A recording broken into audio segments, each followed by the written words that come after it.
comunicação. Comunicação, essa pedra no caminho de todo mundo. Pois é, você aí que é um super profissional, que não está indo muito bem porque não vai nunca sendo promovido, e aí os seus colegas estão indo para frente e você está parado. Pois é, ninguém nos avisou lá na escola, lá quando a gente era menino, de que a comunicação podia ser uma pedra no caminho, no meio do caminho.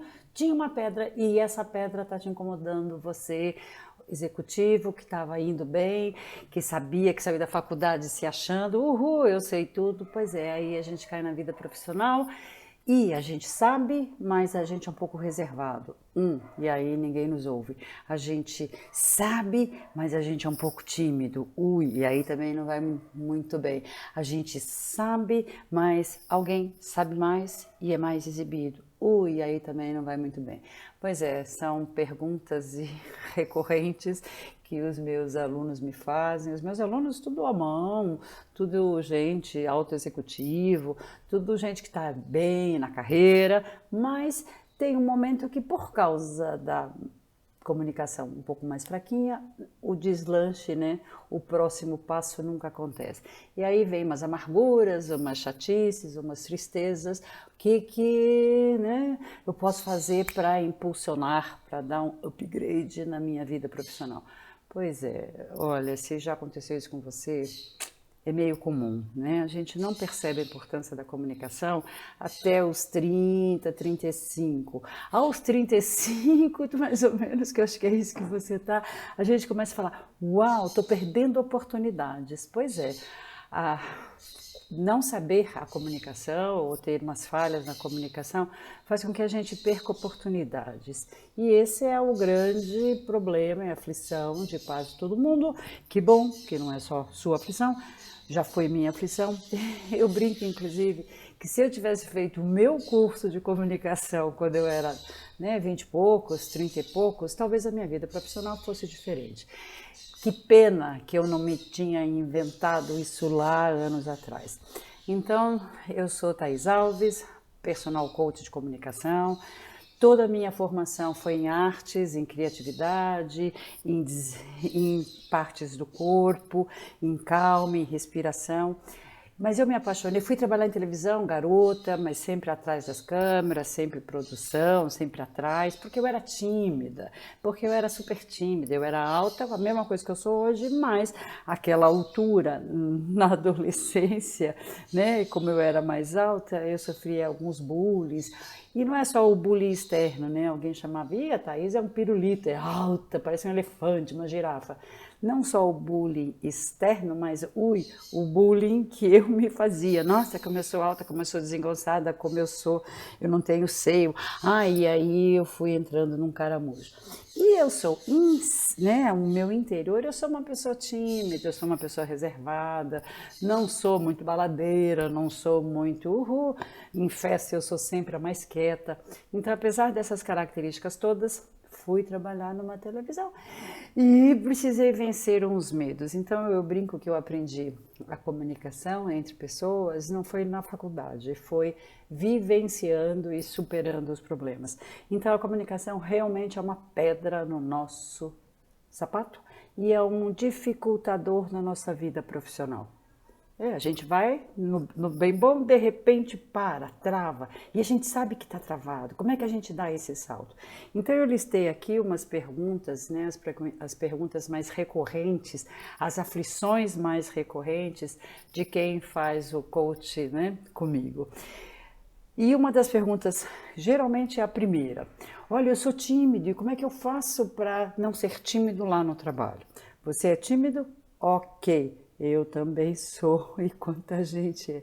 O ser humano, eu acho, né, pelos meus estudos, pela minha vivência, já estou nessa brincadeira há 40 anos, já treinei mais de 100 mil pessoas, altos executivos, políticos, um monte, profissionais liberais. Então, eu fui me apaixonando pelo assunto pessoas e concluí pelas coisas lidas, né, que o ser humano é tímido. Não é tímido assim, não, isso não é timidez. O ser humano é frágil. é frágil. Claro que a gente vai na academia, a gente faz yoga, eu faço yoga, a gente fortalece o músculo, mas a gente é frágil. E frágil como um copo, né? Um copo de água, se eu jogar no chão, vai quebrar. Então é essa fragilidade. E a fragilidade nossa, essa timidez nossa, se não gostar de ir mal, e aí a gente acha que a timidez é essa fragilidade. Fragilidade porque que é regida pela emoção. Todos nós somos seres emocionais, né? Então, quando você fala alguma coisa errada lá na reunião do seu trabalho, vem aquela autocrítica, aquela autocobrança. Ai, meu Deus, falei uma besteira. Vem aquela... A gente quer meio se matar. Então, isso que algumas pessoas, né, são e acham que é timidez. Não é timidez. Eu, por exemplo, eu me achava tímida. Por quê? O meu nível de comparação, né, na minha adolescência era com os meus primos. Meus primos super gênios, crânios, os primeiros da classe. E eu, grandona e distraída, feito uma minhoca. Não sei se minhoca é distraída, mas sempre muito distraída. Então eu nunca ia bem na escola. Então isso fazia, né, matemática, invertia número. Então isso fazia com que eu entrasse mais na caixa. E eu comecei a achar que essa caixa era timidez. Então, na verdade, o que eu não sou é exibida, não sou, mas não sou tímida. Então, timidez não é a palavra. A gente é muito, talvez, autocrítico. A gente quer sempre ser o melhor, o mais bonito, o mais gostoso, o mais inteligente. Calma. E aí, essa métrica é impossível. É impossível. Acho que até para Gisele Bündchen, né? Essa métrica de perfeição total e absoluta é bem impossível, talvez para os astros de Hollywood, mas será? Então, a pessoa, né, quando chega e fala, eu sou tímida, eu estou aqui com a listinha de perguntas, tá? Sou tímida, o que eu faço? Olha, pense o seguinte, você pode ser um pouco tímido em determinadas situações. Por exemplo, de novo vou tomar eu como exemplo. Eu profissionalmente sou super forte, não sou nem um pouco tímida. Mas se depois da palestra, né, na era do presencial, se depois da palestra tinha um coquetel para, né, de conversar, um coffee, que eu ia conversar com as pessoas, na palestra eu era fortuna. No coquetel, no coffee, eu já ficava um pouco mais reservada. Então, não é que a gente é tímido, a gente fica melhor, a gente se sente mais forte numa situação ou noutra situação. Eu não tenho que ir bem em todas as situações. Então, se você aí se acha um pouco tímido, pense, eu fico um pouco mais fragilizado e um pouco mais inseguro em quais situações. E se você enxergar quais situações, é nessas situações que você tem que chamar o poder, chamar a força. Eu tenho a força. Tinha esse desenho muitos anos atrás. Eu tenho a força. Não eram os Power Rangers, não sei, mas alguém tinha. Nossa Senhora, voei aqui. Isso não era. Então, se você detecta em que situação, familiar, profissional, na reunião, no call, no happy hour, em qual situação, na conferência, em qual situação você se sente um pouco mais tímido? Porque é nessa situação, quando você descobrir essa situação, você tem que se potencializar. Você tem que falar para o seu cérebro, eu tenho a força, porque aí a gente começa a desconstruir esse bloqueio. Né? Os bloqueios existem e têm que ser desconstruídos. Fácil não, impossível também não. Então nunca mais diga eu sou tímido. Nunca mais diga, eu sou tímido, não posso. Pode sim. É só você detectar onde está a pedra do seu caminho e ter atitudes para aquela situação. Tá? Então você não é muito de happy hour. Então faz o seguinte, faz oi e se manda. Não precisa ficar muito tempo. Deixa-se, né, para os mais baladeiros ficarem. Você, numa reunião, fica um pouco tímido, não precisa calar totalmente. Você pode falar menos, fale pouco, mas fale. Enfrentar, então. Saber qual é a situação que você fica mais tímido? vai te ajudar.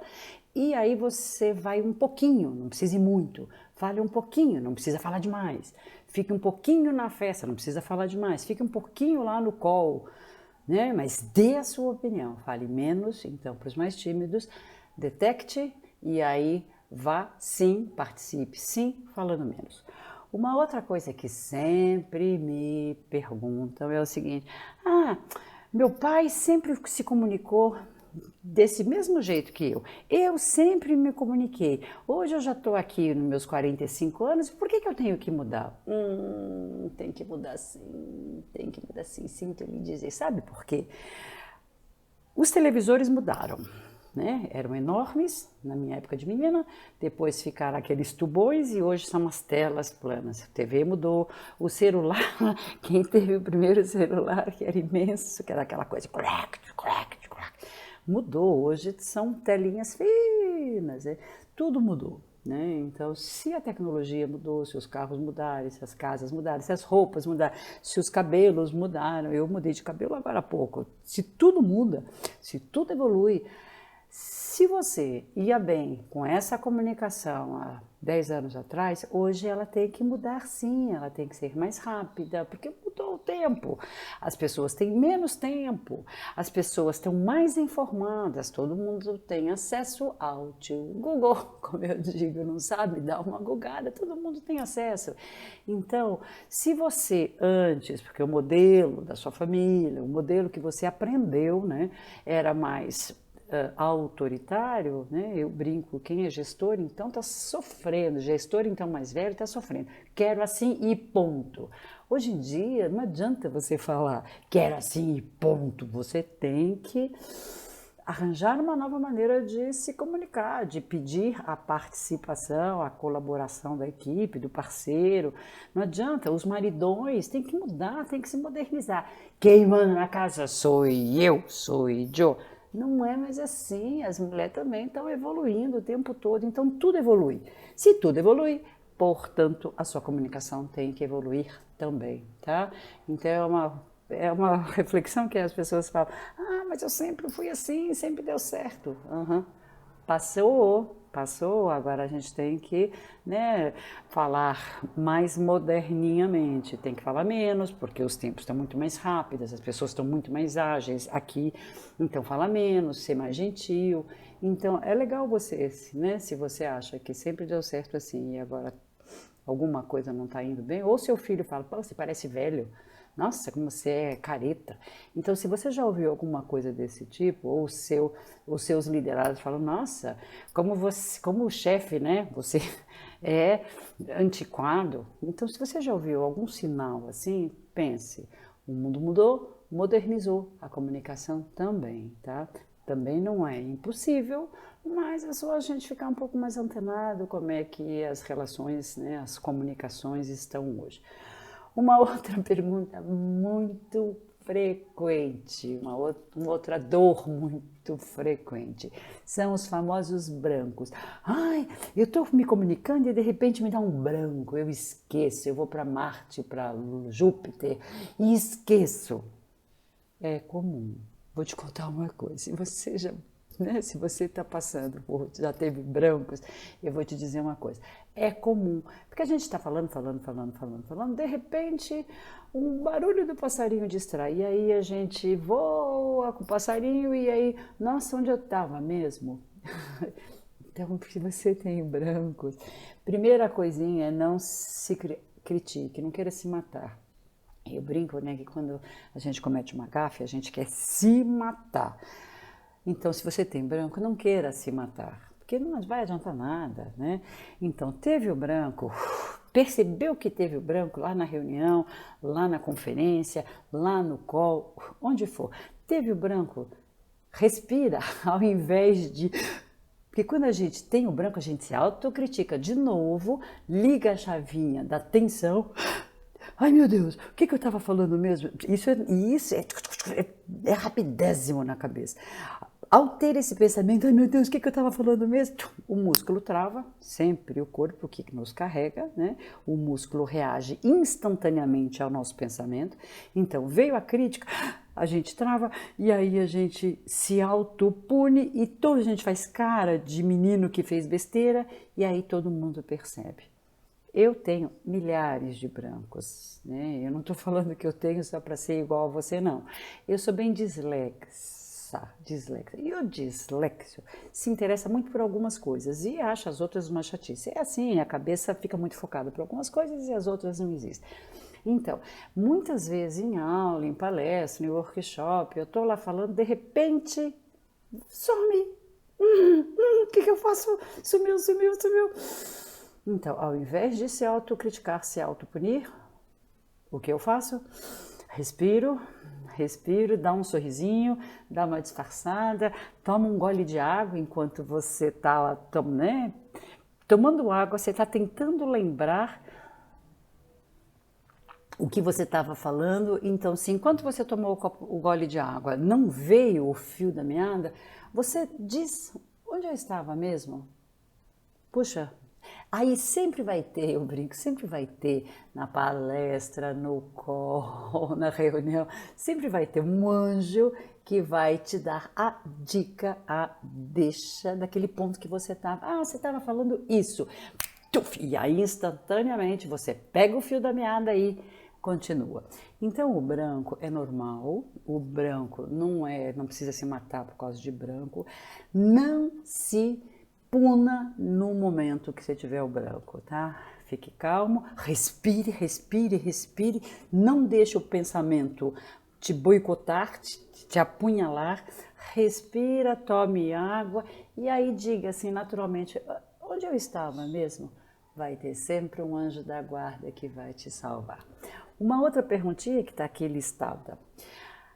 Não sei o que fazer com as mãos, as minhas mãos são nervosas. Fico mexendo no anel para aqueles que são casados, fico mexendo no relógio, fico mexendo um dedo no outro dedo, no outro dedo, no outro dedo e todo mundo percebe.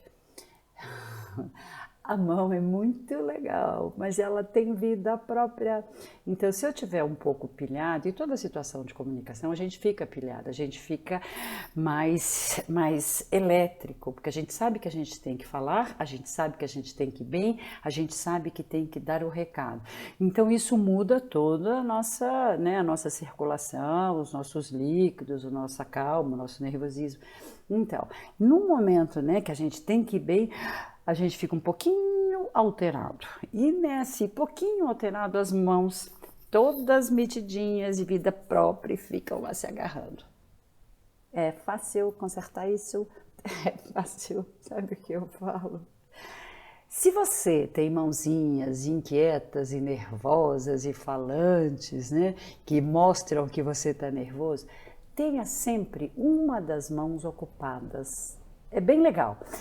Olha só, uma ocupada com uma caneta, já fica uma a menos para te dar trabalho. Aí uma não vai querer agarrar a outra, uma não vai querer o apoio da outra. Ai, vamos juntos nesse momento de crise.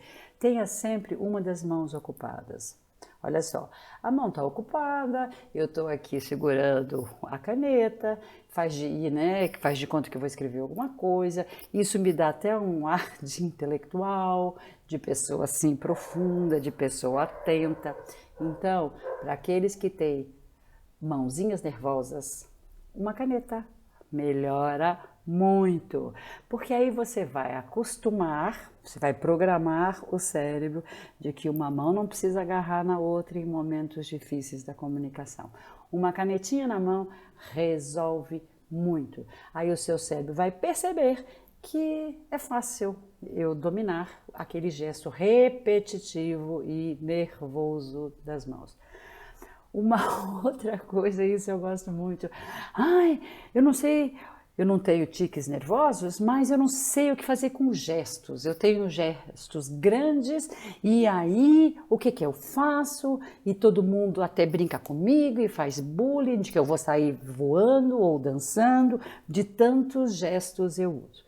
Tem algum problema gesticular muito? Não tem. Se hoje em dia eu tenho dito que a comunicação está muito mais moderna, muito mais Opa, caiu aqui o microfone, tá vendo? Eu gesticulei tanto que o microfone foi. Não tem nenhum problema. Eu, por exemplo, tenho a minha genes, né, minha genética italianona. E italiano mexe muito. Então, se eu não puder gesticular, olha que engraçado, eu vou ficar burra feito uma porta, porque o meu pensamento vem à medida em que vem os meus gestos.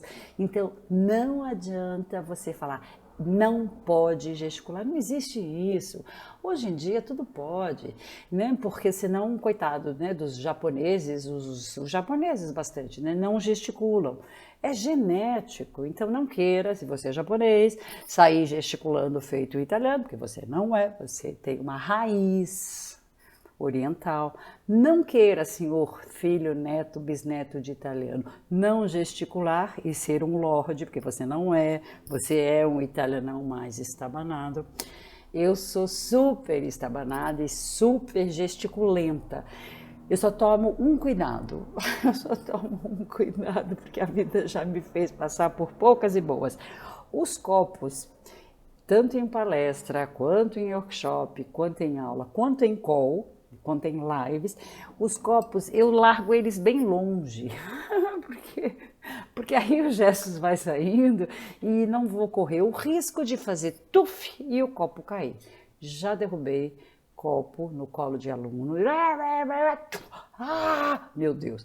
Então, a única sugestão que eu te dou, né, se você tem gestos bem grandes, é afaste as coisas quebradiças, afaste as coisas que podem, né, cair no colo do outro.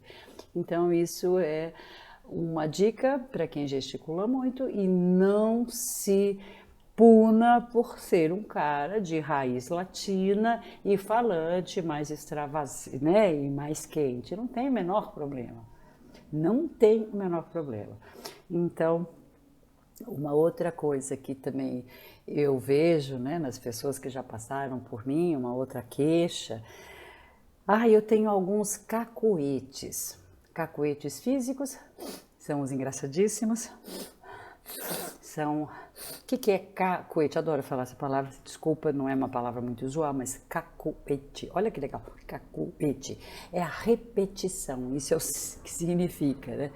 São os trejeitos repetitivos e de novo, e de novo, e de novo. Então os cacuetes, ou eles são físicos, muita gente tem e nem percebe, é mexer no cabelo, é mexer no óculos, tem um monte de homem engravatado que estica o pescoço, é muito engraçado.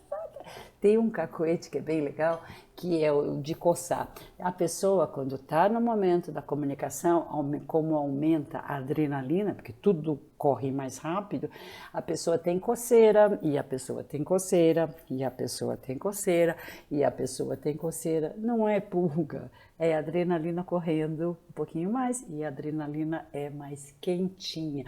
Então, dá coceira, dá coceira. Então, se você tem algum cacuete, eu vou te falar uma coisa. É difícil de controlar o cacuete. Tem um cacuete que é muito comum nos dias de hoje, que é esse aqui, ó. As pessoas ficam se mordendo. As pessoas ficam se mordendo enquanto estão na reunião. O cacuete nasce, então vamos ver onde ele nasceu, né? Este cacuete nasceu na hora que aquele jovem adolescente, aquela jovem adolescente, você lá atrás, ficou um pouquinho inseguro e naquele momento da insegurança mordeu o lábio e aquilo lhe deu uma sensação de conforto, de acolhimento. Então, cada vez que você fica um pouquinho inseguro, hoje, trintão, quarentão, ainda está aqui na sua memória que aqui é uma zona de conforto. Então a gente se imagina maduros, tudo já, né, na segunda idade, sei lá que terceira idade, na terceira idade estou eu, vocês estão na segunda idade. Então ainda é um reconforto. Então o cacuete físico, ele nasceu assim, tá? Ele nasceu por causa de uma pequena insegurança, de um pequeno medo, e aí a gente faz o cacuete, né? De mexer no cabelo, de mexer no cabelo, de mexer no cabelo, de mexer no cabelo, é tudo cacuete igual, tá? Então, foi criado num momento que ele foi gostosinho fazer aquele cacuete, mas agora não cabe mais. Então, pense o seguinte, a gente não usa mais aquelas, né, ninguém vai trabalhar de bermudão, ok, home office, todo mundo de bermudão, mas ninguém vai numa reunião presencial de bermudão ou de havaiana, então tem roupas que quando a gente tinha 12 não cabe mais hoje, nos seus 30 e tantos anos, 40, não cabe, então tem coisas que não servem mais. Então, primeira coisa, se você tem algum cacuete, saiba que ele está aí. Então, mexer no cabelo, coçar o nariz, coçar-se, mexer no óculos, né? Nossa Senhora, eu, por exemplo, tenho... Opa, bati ele. Eu, por exemplo, tenho rinite, então me coça muito o nariz. Me coça o nariz, qualquer poeira, qualquer ácaro, aí me coça o nariz. Então, eu, de novo, vejo em que situação eu tô. Eu tô numa palestra presencial, eu estou atenta no assunto, eu estou atenta na respiração, eu estou atenta na plateia e eu estou atenta para não coçar o nariz. Então, eu estou em casa, ok, blá, blá, blá, e coço o nariz. Mas eu estou, então, em alguma situação mais atenta para não deixar que o meu cacuete venha todo exibidinho. Então, se você tem algum cacuete físico, detecte qual é.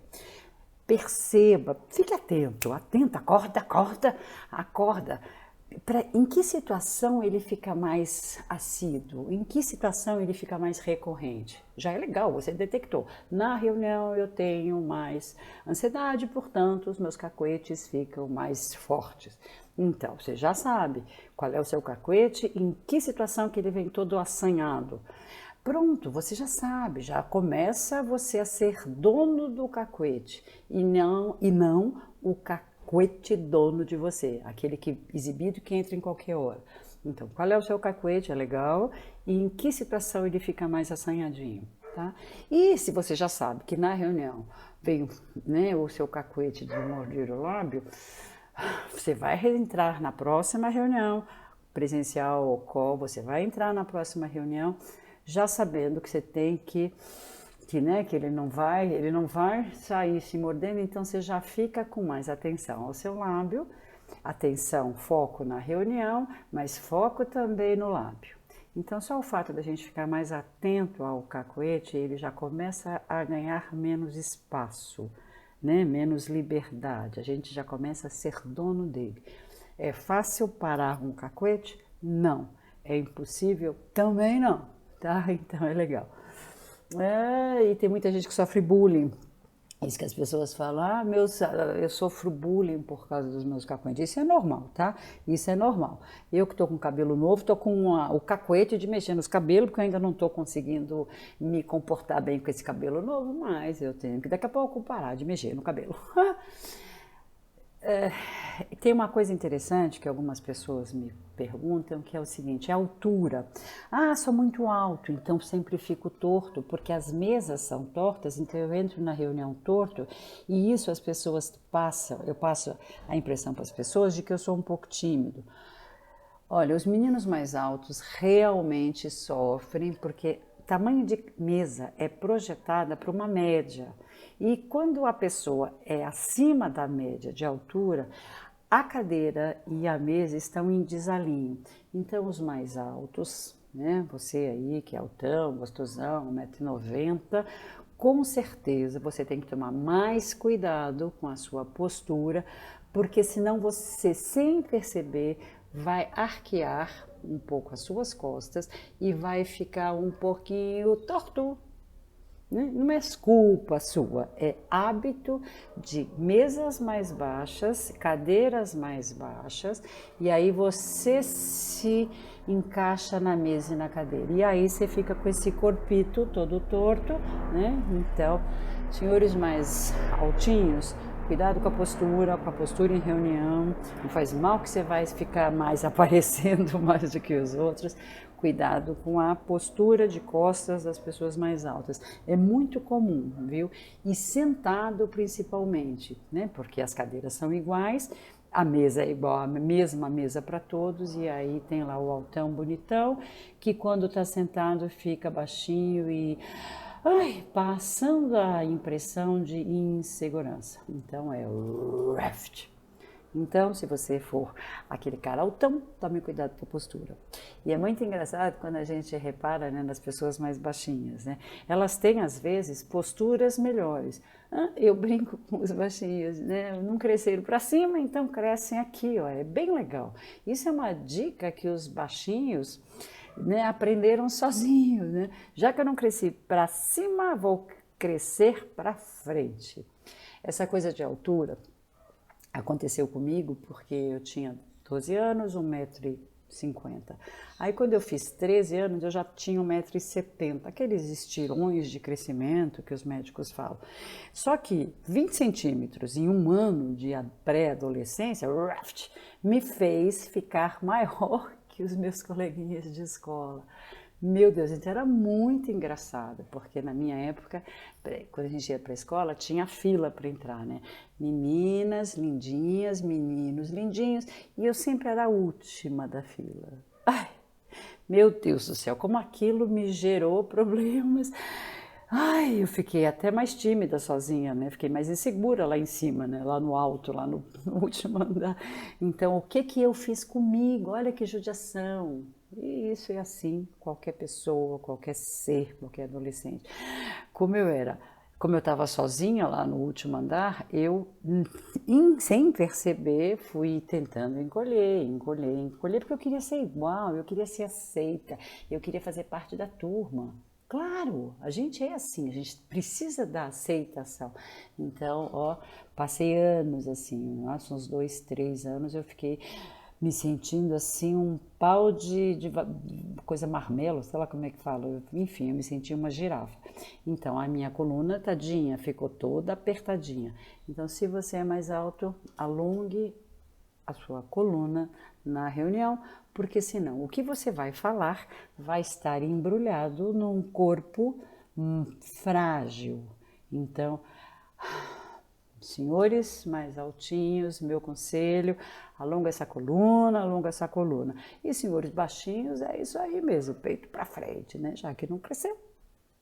Ué, é bem legal, é bem legal. Então, essa coisa de altura é muito recorrente nas pessoas que eu faço os coaches.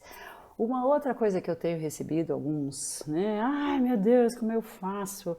Hoje em dia, tudo home office, home office, home office, call. E esta maquininha me deixa muito cansado. Sim, eu tenho falado bastante que a vida, né, home office é mais cansativa do que a presencial, que as reuniões, né, call, Zoom, plataforma, são mais difíceis, porque elas requerem de nós mais atenção. E aí, né, o ser você é um pouquinho agitado para ficar olhando para a telinha muitas horas. Então, pessoas muito agitadas têm assim mais dificuldade até nesses home office, porque é difícil ficar parado na cadeira, né? Uma vez um aluno falou: "Ih, eu tenho pulga na cueca". Eu dei tanta risada. Pulga na cueca, aos olhos dele é uma expressão, acho que mineira.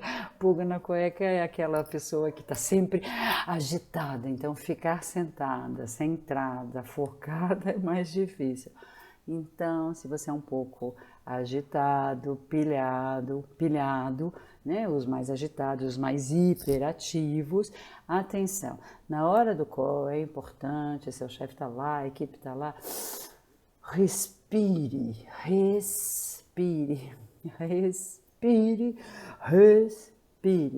Quando eu faço trabalhos presenciais, eu tenho até um carimbo que eu carimbo as pessoas. Respire.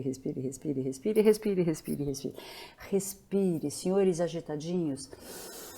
Respire. Essa respiração não é para você ficar bonzinho, ir para o céu, né, ser zen. Não, é só para você equilibrar esta máquina poderosa e esta bomba.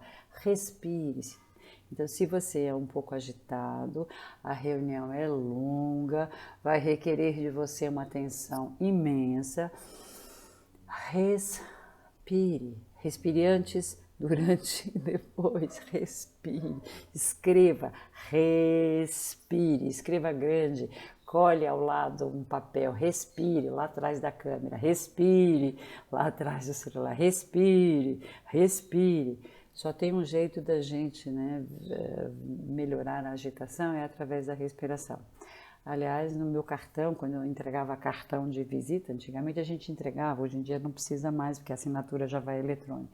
Antigamente no verso do meu cartão, Thaís Alves, motivacional, personal coach, no verso do cartão estava escrito, você já respirou hoje? E eu sempre brincava que se a gente respira melhor, a comunicação faz e vai embora. Então, senhores agitadinhos que estão aqui me acompanhando, a respiração vai diminuir todos os líquidos enlouquecidos, vai te deixar mais sereno e aí você vai ficar mais focado e vai render muito mais o seu trabalho, tá? A sua comunicação vai ficar muito mais forte, centrada. Uma outra coisa que sempre acontece, eu já dei aula para 100 mil pessoas, talvez 80 mil, 70 mil, eu não estou chutando qualquer número. São pessoas um pouco prolixas. Aí o RH chama e fala, ai Thaís, dá um jeito, porque ele é um pouco prolixo, ele participa de reunião e não acaba nunca, e fala que fala que fala. É muito comum. Sabe por quê? A gente, na hora de uma reunião, na hora de uma palestra, na hora de uma conferência, a gente quer falar. A gente quer mostrar que sabe. E fala, e fala. E aí, enquanto está falando, a cabeça está vindo assim, ó. Ai, acho que eu posso explicar mais. E fala mais um pouco. E tá lá explicando mais um pouco. Aí vem de novo um pensamento aqui, né? Ih, acho que eles não entenderam. E aí fala mais, que é para explicar para aqueles que não entenderam. E aí fala mais, e aí fala mais, e aí fala mais. Senhores, se vocês são um pouquinho prolixos, é fácil deixar de ser. Então você pode treinar aí, né? Se você tem o hábito de falar frases, parágrafos muito grandes, experimente, fique atento, atenção, acorda. Ao invés de falar 5 minutos, experimente falar aqueles 5 em 3. Aí depois que você conseguiu falar em 3, tente falar em 2. Depois, ao invés de 2, tente falar em 1 minuto. E se você conseguir falar em 30 segundos, você vai ter entendido qual é o ponto mais importante da sua fala, a pérola. Então é um bom exercício, é um bom treino para quem é um pouco prolixo, tá? De falar comprido e não chegar em lugar nenhum, e falar comprido. Tente então, treine, eu ia falar treine, ao invés de 5, depois treine em 3, 2, 1, 30. E é bem legal, porque quando a gente consegue resumir a ideia em 30 segundos, a gente entendeu qual é a ideia principal da nossa fala. Aí, se a gente se perder, a gente já, se quiser esticar, enrolar, voltar a ser prolixo, a gente volta para aquela mensagem mais importante. Então, se você é um pouco prolixo, se o seu RH já disse aí, você é um pouco prolixo, você se alonga muito, treine síntese. E o legal da síntese é que você vai gerenciar o tempo, você vai gerenciar a entonação, você vai gerenciar o foco. É um exercício maravilhoso.